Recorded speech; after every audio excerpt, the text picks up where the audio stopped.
Matt Sydel and Top Flight versus Matt Hardy and Private Party. Now, when I seen the entrance of Sydel and Top Flight coming out together, I was just like, yes, fuck yes, this is a match made in heaven. They are perfect for each other, look-wise, style-wise, and from the context of Sydel taking the youngsters under his wing. I just think this works really, really well, and it already looks like, without even trying, effortlessly, it looks like a good package. So let's hope they become a trio. So through the week, Private Party they were on Impact, and they became the Impact Wrestling Tag Team title contenders. So that was quite a story in itself. I mean, what happened was that basically Tony Khan and, well, let's backtrack. First of all, Matt Hardy invaded Impact with Private Party, and they got a match so they could have the chance of being the number one contenders for the Impact title. During that match, Tony Khan got Jerry Lynn to interfere, which allowed Private Party the win. Now Private Party are contenders, the top contenders for the Impact title at their next big event. I like it. So I've got here that Isaiah and Cassidy have new gear. It's really not that new. It's kind of just a different colour. I don't know why I wrote that. As expected now, into the match, this was hot to trot. If there was any more fire in this ring, the thing would have went up in flames. The faces, no, just everyone looked flashy in all the right ways. Sydel and Top Flight hit this really cool leapfrog into dropkick spot. I mean, this was cool. Like they shot the guy off to the rope, shot him to the rope. It was like leapfrog.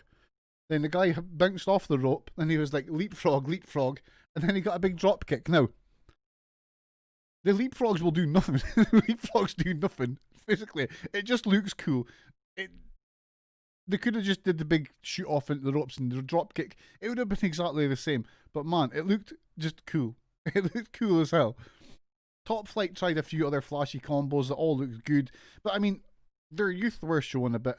Thankfully, Sydel and Hardy were in this match to keep everything on track and to keep the youngsters just on track, basically.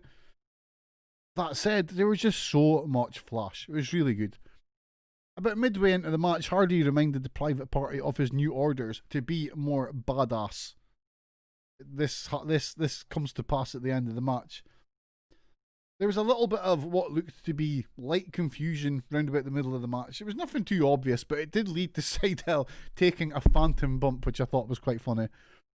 It's like Hardy hit him and he like took a bump, but then he like instantly took like a second bump for no reason, which was quite funny. It happens, but like I said, Hardy and Sydel were able to keep this thing going and keep the match on the rails. From my opinion, like from watching the match and seeing people communicate around the edges of the match, it looked like they were just calling it in the ring, and I think this might have been where some of the mild confusion came from. Because it did seem like they were calling things in the ring at some points. You seen that it was Cassidy was speaking to people, going in, speaking to, and you seen things that was signaling that they might have just been doing that, but it was great. It was really cool. Party then ended up getting heat on Sydel. Again, there were just so many big moves and spots in this match. It was something I fully expected and was very happy to see. But don't expect me to write every move down, because that would be impossible. Private Party they're becoming really good at being cocky, and I think they're going to really become really good heels. I think this suits them, it suits their style, and it's just going to work, especially with Hardy as their manager. For the finish, Top Flight we're going for like a double team superplex type spot, or I think it's a double team Spanish fly they do on Quinn, but Hardy pushed one of them off. Now then, Cassidy come up, as you can see in the image there, and he hit one of them with a chair.